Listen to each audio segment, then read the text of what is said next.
Have you ever wondered why a man can profess his love, swear eternal devotion, and yet still feel restless, unsatisfied, as though something deeper gnaws at him from the shadows of his soul? The answer lies not in the fragile surface of romance, but in the dark undercurrents of desire that run beneath the male psyche, forces more ancient, more primal, more commanding than love itself. Carl Jung warned that what we call love is often only a mask, a fragile veil covering the raw hunger of the unconscious. And when it comes to men, that hunger is rarely for love alone. What men want more than love is not tenderness, nor the sweet poetry of union. What they crave, though they may never confess it, is the quiet intoxication of power. Not domination in its crude form, but the subtle assurance that their existence has weight, that their essence is significant, that the woman before them sees in them a figure larger than life. Behind the rituals of affection lies a deeper impulse, the need to be mirrored, to feel that his shadow is not invisible, that his presence reverberates in the soul of the woman he desires. Most women mistake this craving for selfishness, but it is older than language. In the mythologies of every culture, the hero ventures forth not merely for love, but to prove himself against chaos, to wrestle with his own demons. What he truly wants is recognition that his struggle matters. Love without this recognition feels hollow, almost emasculating. And so, you may find a man clinging to you with words of affection, while secretly hungering for something else, something you cannot give simply by loving him more. Here is the paradox. When a woman bends herself into devotion, when she offers endless reassurance, when she becomes excessively available, she unknowingly suffocates the very fire she longs to ignite. Jung would call this the dance between anima and animus, the feminine and masculine unconscious forces. A man does not seek only comfort in a woman. He seeks the reflection of his own heroic struggle, the tension that awakens him, the resistance that sharpens his identity. Love that becomes too soft, too unconditional, risks dissolving into an emotional void. You have seen it before. The woman who gives all, who explains herself endlessly, who loves with a devotion so complete that it leaves no mystery. And the man, rather than being moved by her sacrifice, grows distant, restless, perhaps even cruel. It is not because he lacks feelings, but because what he wanted was never just love. It was the electric spark of respect, the sacred acknowledgement of his inner battle. He wants to stand before a woman who cannot be broken, a woman whose very silence is a challenge, whose mystery forces him to rise higher. And yet, most men cannot articulate this truth. They will tell you they want loyalty, tenderness, understanding. They will plead for a woman's affection, only to recoil once they receive it fully. Because the unconscious has no language. It moves in symbols, in instincts, in irrational hunger. This is why relationships collapse under the weight of unmet expectations, because love alone cannot satisfy the deeper archetypal forces at play. A man's shadow is hungry, and it hungers for more than devotion. So, what does this mean for the woman listening? It means that your power is not in proving how much you love, but in embodying the fullness of your worth. The men who stay enchanted are not bound by your affection. They are captivated by your resilience, your refusal to collapse into dependence, your sovereign presence that forces them to confront their own shadows. The more you explain yourself, the weaker you become in their eyes. The more you demand they validate your love, the more they sense you have lost your center. But when you stand rooted, calm, unshaken, you awaken in them the fire they chase in battle, the gravity they crave more than tenderness. This is why Jung said that every man carries within him the image of the eternal feminine, an archetype not of submission, but of the mysterious other that forces him to evolve. Love may soothe, but it is the presence of the sovereign feminine that transforms, And this, though he may never admit it, is what a man truly wants more than love. The mirror of his own becoming, held by a woman who refuses to vanish into his shadow. Love in its purest form is an act of giving, yet when filtered through the unconscious male psyche, it often becomes distorted into a demand for affirmation. Beneath the polished exterior of affection lies the ancient wound of insignificance, the fear of being ordinary, of passing unnoticed in a world that prizes strength, conquest, and recognition. This fear is what drives many men to pursue not only relationships but also power, status, and endless validation. And when they turn toward women, it is not always to be nurtured, but to feel magnified, to see their reflection enlarged in her gaze. Think of it this way. A man who claims he wants love may actually crave a mirror to his identity. He longs for the woman who sees him as more than he is, who projects upon him a kind of mythic aura. This is the Anima projection Jung spoke of, when a man unconsciously places his unexpressed feminine ideal onto a woman, turning her into both muse and battlefield. He is not loving her as she is, but loving the image of himself that awakens in her presence. And once the projection fades, once he sees the woman's humanity, her flaws, her limits, he often recoils, confused, as though betrayed. Yet the betrayal is not hers. It is his own unconscious unmasking itself. This is why so many women feel abandoned after giving everything. They poured out devotion, thinking love would be enough, only to discover that their man's hunger was not for love, but for validation, for the intoxicating sense of being seen as larger than life. And when that illusion collapses, the man may withdraw, lash out, or search elsewhere for the next reflection of his unhealed shadow. The tragedy is not that he does not love, but that he cannot differentiate between love and the power of projection. Now consider the woman who refuses to collapse into this role. She loves, but not as an enabler of illusions. She embodies presence without surrendering her center, mystery without dissolving into dependence. Such a woman unsettles a man because she does not reflect his shadow back to him in the way he expects. Instead, she holds a mirror that forces him to confront his own fragmentation. This confrontation is uncomfortable, sometimes unbearable, but it is also the threshold of his individuation, the process Jung described as becoming whole by facing both light and shadow. You see, what men want more than love is the illusion of significance, but what they truly need is the confrontation with their own void. A woman who knows her worth is both temptation and teacher in this process. She does not grant him endless reassurance, because reassurance only feeds the hunger without curing it. Instead, she embodies a calm defiance, a sovereign energy that whispers, "You must find your worth within yourself." Such a presence is far more powerful than love alone, because it destabilizes the man's dependency on external mirrors. And here lies the paradox. The woman who resists becoming his emotional crutch awakens in him a deeper attraction. She is not cruel nor indifferent. She simply refuses to sacrifice her essence in order to feed his illusions. In this, she becomes the archetypal dark feminine. Not dark as in evil, but dark as in unknowable, unyielding, a force that cannot be possessed. Men may chase her, obsess over her, even resent her, yet they cannot forget her, for she embodies what Jung described as the Anima's true power, not to flatter the man's ego, but to lure him into growth, to push him toward the fire of his own transformation. But ask yourself, how many women dare to play this role? Most are taught to soften, to please, to love without boundaries. And in doing so, they diminish their power, becoming invisible, becoming dispensable.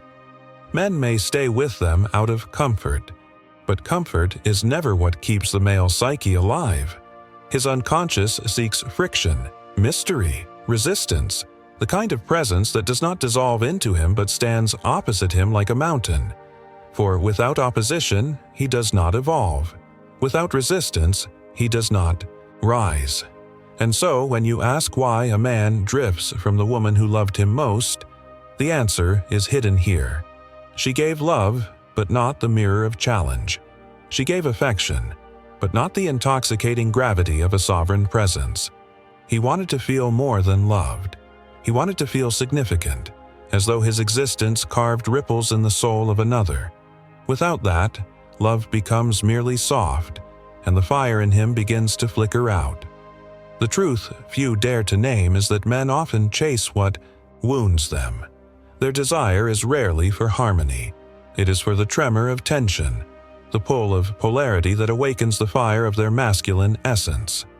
Love alone does not stir this fire. What ignites it is the encounter with something he cannot fully possess. The aura of mystery, the presence of a woman who stands rooted in her own worth. He may speak of wanting gentleness, but what intoxicates him is the woman who cannot be reduced, who remains just beyond his grasp. Carl Jung observed that the unconscious is never satisfied with simplicity. It seeks the labyrinth, the riddle, the shadow. This is why a man, though surrounded by devotion, will often turn restless, even cruel. Love makes him comfortable, but it is not comfort that defines his destiny.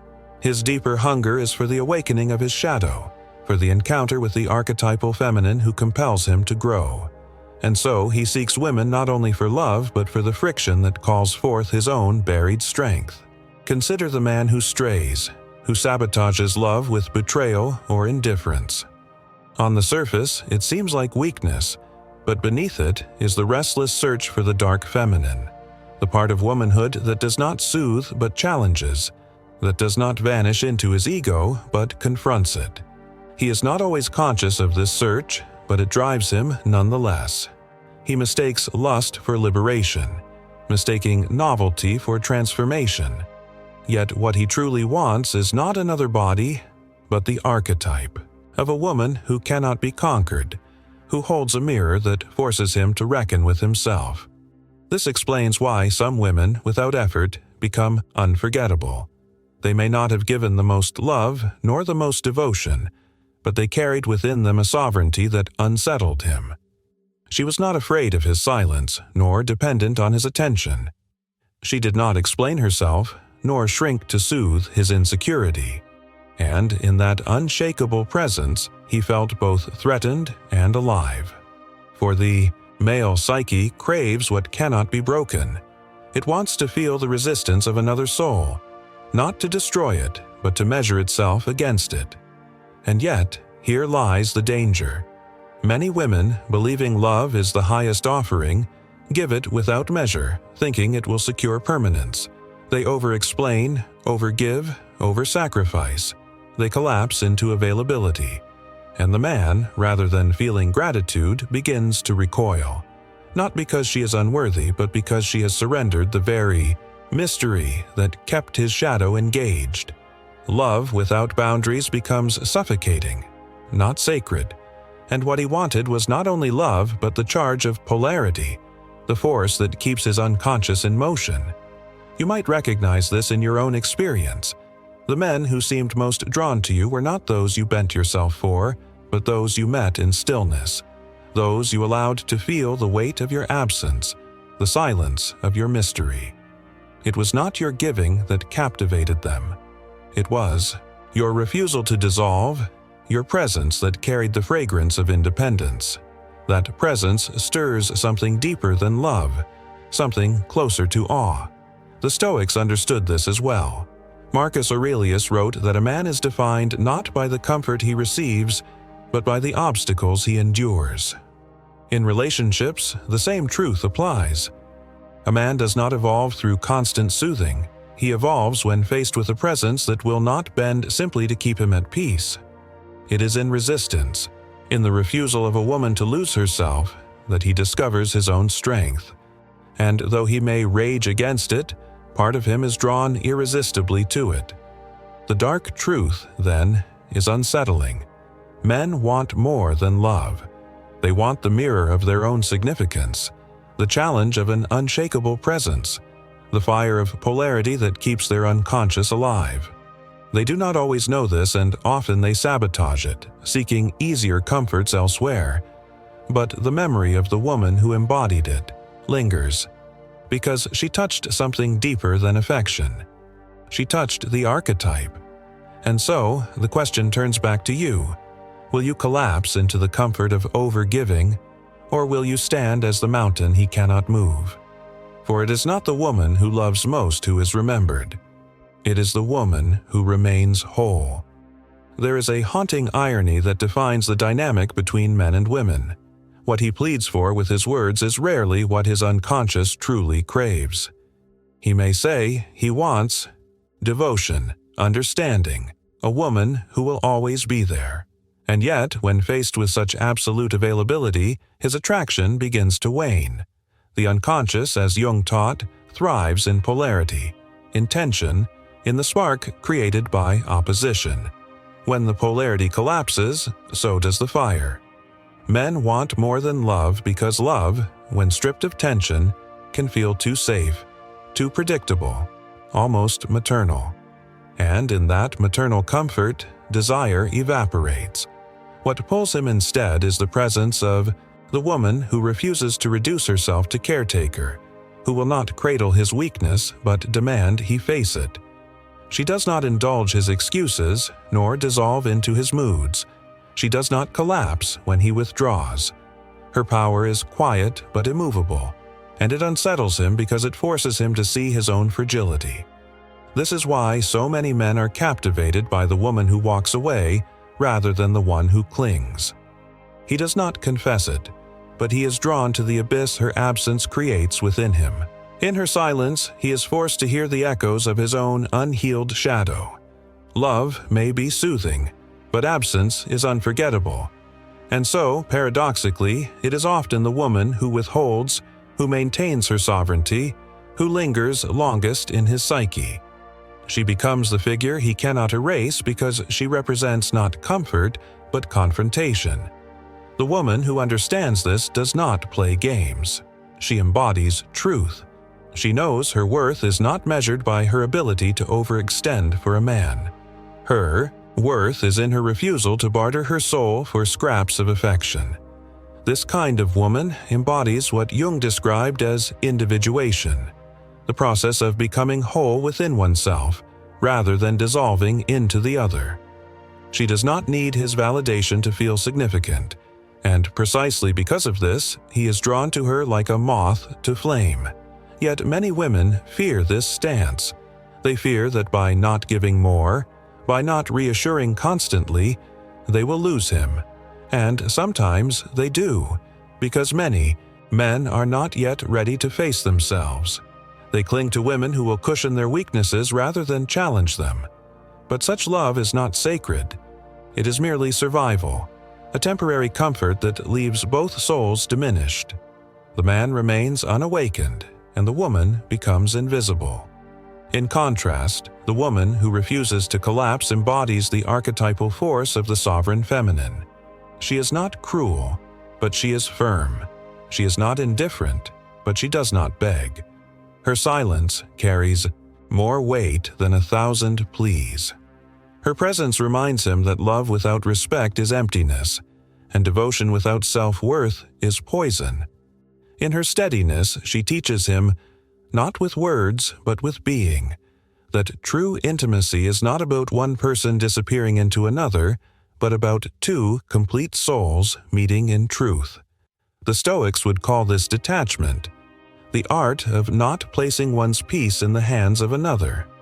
Epictetus taught that freedom comes when you stop demanding that others fulfill you, and instead take full ownership of your own inner life. Applied here, the principle is simple yet radical. The woman who embodies her own worth does not need to fight for his love. She does not need to prove herself. She does not chase. She chooses, and in that choice lies her deepest power. The dark truth about men is not that they do not want love, but that love alone does not satisfy the archetypal hunger of their unconscious. They want to feel alive in the presence of a woman who cannot be broken, a woman whose worth does not depend on them, a woman who forces them to face themselves. He may not say it, he may resist it, he may even run from it. But it is the encounter with this kind of feminine presence that marks him forever. And so the journey turns toward liberation, to understand that your role is not to soothe him endlessly, nor to sacrifice yourself in order to hold his love. Your role is to become whole, to stand sovereign, to love without losing yourself. For it is this kind of love, detached, rooted, unbreakable, that transcends mere romance and touches the realm of the archetypal. The woman who knows this truth becomes unforgettable, not because she gave the most, but because she remained herself. There comes a moment when the veil is torn, when a woman realizes that what a man craves more than love is not hers to endlessly supply, but his to discover within himself. That moment, though painful, is liberation, because in it, she no longer confuses her worth with her ability to satisfy the insatiable hunger of another's shadow. She no longer bends, twists, or empties herself in hopes that her devotion will secure permanence. Instead, she rises into the rare air of sovereignty, where her love is no longer a bargain but a gift freely given, flowing from abundance rather than fear. The men who once demanded her constant reassurance may recoil from this new presence. They will sense that their grip is loosening, that the mirror, which once reflected their importance, no longer belongs to them. And they may rage, they may retreat, they may call her cold, but deep within, a part of them trembles in awe. For she has become the one thing their unconscious longs for, yet resists. The archetype of the unbroken feminine, the woman who cannot be swallowed by their shadow. Carl Jung described individuation as the integration of the unconscious into wholeness.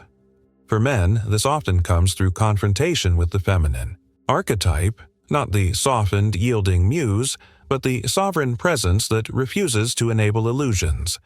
When faced with such a woman, a man is given two choices: to grow or to retreat. Many retreat, for growth demands the death of ego illusions. But the ones who stay, the ones who dare to face their void in her presence, find themselves transformed. And in that transformation, true love can finally emerge, not as projection, not as dependency, but as union of equals. For the woman, the transformation is even greater. She no longer waits for a man's recognition to crown her worth. She no longer confuses attachment with intimacy, nor validation with love. She walks in the quiet power of knowing that her essence cannot be diminished by absence or abandonment. She loves, but she does not lose herself in love. She chooses, but she does not chase.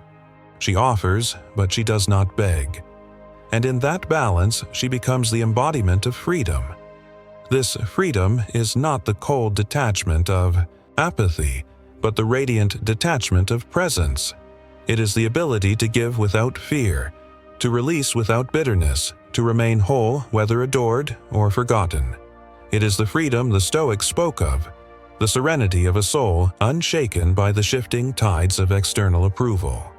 As Marcus Aurelius wrote, "You have power over your mind, not outside events. Realize this, and you will find strength." Applied to love, this truth means that the woman who knows herself cannot be enslaved by the fluctuations of male desire. She does not rise when he desires her, nor fall when he withdraws. She is the constant, the mountain, the flame that burns steadily regardless of the winds.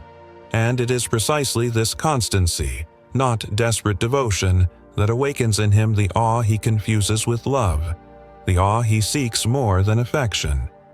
In the end, the dark truth about what men want more than love is unsettling, but it is also the key to liberation. They want to feel significant, to stand in the reflection of a presence that will not bend. They hunger for the tension of polarity, the mystery of sovereignty, the fire of a soul that cannot be consumed. They may run from it, resist it, even resent it, but they will never forget it. And when a woman finally realizes that her task is not to collapse into their hunger, but to rise into her own wholeness, she unlocks the deepest secret of power: that love without self-loss is the only love that lasts. The woman who knows her worth doesn't chase, she chooses.